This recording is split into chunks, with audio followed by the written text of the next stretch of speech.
In 2006, I had had a roller coaster of a week. I had made the all-around final and then actually fallen on the bars, and then I had to compete in bar final the next day. And I think everyone else around me was more nervous because they knew if I went clean, I would be able to get a medal, and there was a chance that I could become world champion. I don't think in my head I ever let myself think about that, and I do remember thinking, why is everyone panicking? Yes, I did fall yesterday, but I do this routine hundreds of times. So the actual day of competition went really well, and I was just doing my warm-up. I went into the back gym and just chilled out before the actual final, and then marching out into the final, I was one of the last to perform. So while the other competitors competed, I went out into the back gym again, and I didn't see anyone else competing. And then when I went back through, I saw Nastia Lukin's score 16.05, and I just thought to myself, I've got to do the routine of a lifetime to be able to beat that. And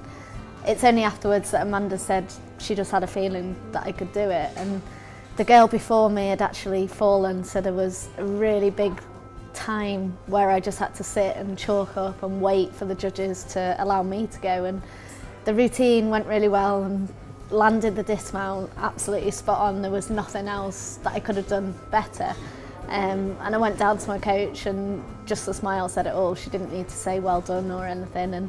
And it was a nerve-wracking moment waiting for that score, and then suddenly 16.2 came up, and I just remember looking at my mum and dad. They were crying, my coach was getting teary, and we'd finally done it. I was world champion. There was one girl still to go, Vanessa Ferrari, and I knew that she had to do a routine of a lifetime to beat me, but in finals you never know what people are going to do. Are they going to up their game? And so she did her routine, her score came up, and it was official. I was world champion. Someone threw a flag down to me, and I kind of regret this, but I put it behind my head and I ran down the side of the arena. But it was just, I don't know, I was just over the moon that I'd finally achieved it. I'd always picked up silver, bronze, and people would say your time will come, and you believe it, but you never think it's actually going to happen.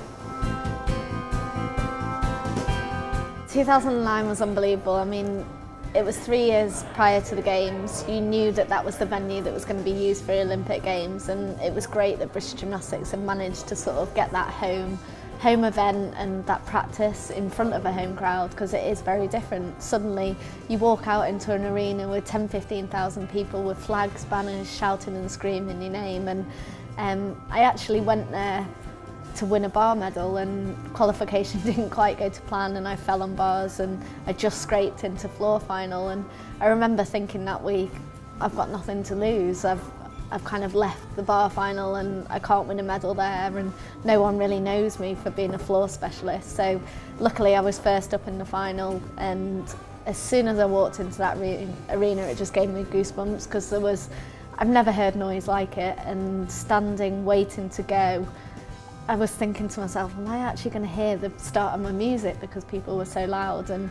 And my last tumble, I stood in the corner, and every time I watch it back now, I just remember thinking, please land on your feet. There was no technique involved. It was just a case of, this is your last tumble, please stay on your feet and I'll be happy. I came off and Amanda said to me, would you want to go again? And I said no. And that was always a sign that if you don't want to go again, you know that you've done the best that you can do. And the score came up, and I actually pulled a face at it, because I didn't think it would be a good score. I didn't think it would be enough to do anything with.